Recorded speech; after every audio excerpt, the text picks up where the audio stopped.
Praise lord. ఈరోజు ఒక సామెత నేర్చుకుందామా? సామెతల గ్రంథం 13వ అధ్యాయం 11వ వచనం. మోసము చేత సంపాదించిన ధనము క్షీణించిపోను, కష్టము చేసి కూర్చుకునేవాడు తన ఆస్తిని వృద్ధి చేసుకును. ఈ మాట ఎంత స్పష్టంగా ఉందో చూస్తున్నారా?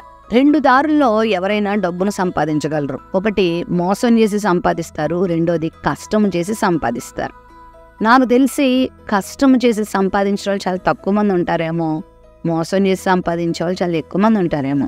బైబిల్ చెప్తుంది, ఒకవేళ మోసము చేసి గనక డబ్బు సంపాదిస్తే చాలా ఎక్కువే రావచ్చు, చాలా తక్కువ సమయంలో కూడా పొందొచ్చాము. కానీ అదట క్షీణించిపోతుందంట. అది సంపాదించిన వారికి ఏమాత్రం ప్రయోజనకరంగా ఉండదంట. నమ్ముతున్నారా?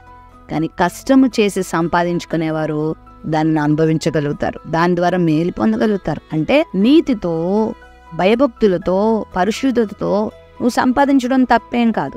ఇతరులకు మేలు చేయాలన్న దృక్పథంతో నువ్వు డబ్బు సంపాదించడం తప్పేం కాదు. కష్టపడు. రాత్రి పగలు చాలా మంది కష్టపడతారు, నీతితో సంపాదిస్తారు, వారు తింటారు, 10 మందికి పెడతారు.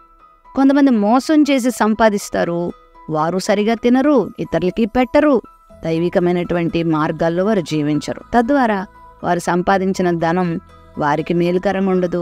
దాన్ని అనుభవించకుండానే వారి లోకాన్ని ముగించకుండా వెళ్ళిపోతూ ఉంటారు. మోసం చేసి డబ్బును సంపాదించే ప్రయత్నం ఎట్టి పరిస్థితులను చెయ్యొద్దు.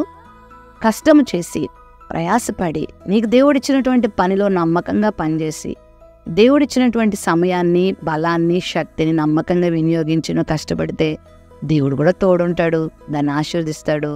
అంచెలంచెలుగా క్రమక్రమముగా నువ్వు అభివృద్ధి చెందుతావు, ఆశీర్వదించబడు.